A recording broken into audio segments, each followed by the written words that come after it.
Welcome to your channel Info for Day. Today we will talk about 7 ways to nurture empathy in intimate relationships. Empathy touches all aspects of our lives. Here's how to cultivate it. Empathy is an important value, but during challenging times, it seems to be even more important. According to the Dalai Lama in his book, Emotional Awareness, empathy is the ability to recognize an emotion in another person. Recognizing how another person is feeling can sometimes lead to what is called emotional resonance, or feeling what the other person is feeling, whether it is pain or pleasure. Having empathy applies to all walks of life and professions, from romance, friendships, parenting to politics.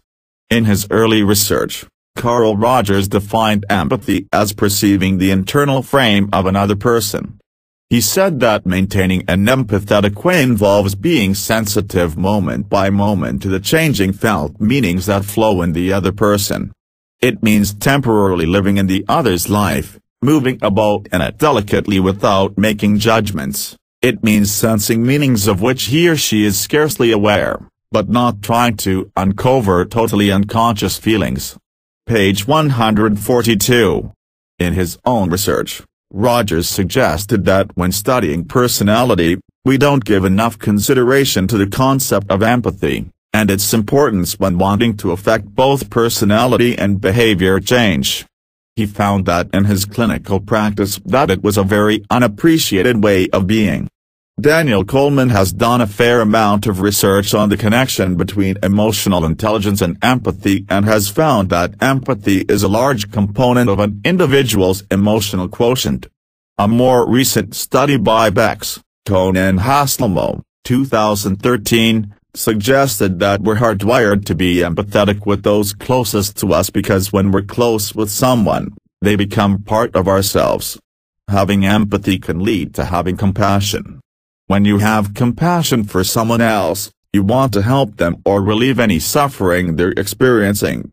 The idea is that you cannot have compassion for another individual unless you actually recognize or understand that they're actually suffering. Studies have shown that those who lack empathy are more likely than others to commit mean-spirited crimes. In order to be mean-spirited to another person, you must have the ability to lie to yourself about whether the other person is in pain. Psychopaths can easily do this because they tend to perform heartless acts without remorse, while acting charming at the same time. Needless to say, it's important for those in all the helping professions to be empathetic, and it's particularly important to establish this early in the relationship, as this can dictate the success and outcome of the therapeutic relationship. As humans, we sometimes get wrapped up in our lives and simply forget empathetic practices. Empathy can be learned from those with whom we keep company, but most of us once in a while need reminders on how to be empathetic. Here are 7 ways to nurture your empathy. 1. Be self-aware. The more open you are to your own emotions, the more easily you will be attuned to the emotions and feelings of others. 2. Observe body language. Often we can tell a lot by watching other people's body language or nonverbal cues. Watch for facial expressions, hand motions, gestures and tone of voice. 3. Be in tune to someone's emotional truth. It's more important how a person says something than by what they say. Studies have shown that 90% of the messages we receive from other people are nonverbal. 4. Be a good listener. To be empathetic, you have to really hear what the other person is telling you. To develop empathy, it's important to have all the details. Give the other person a chance to express themselves and refrain from interrupting. 5. Suspend judgment and disbelief. While listening is key to developing empathy, it's also important not to judge what the person is telling you. It's equally important not to offer tips or suggestions. When you want to fix someone else's problem, then there's a good chance you're not empathetic.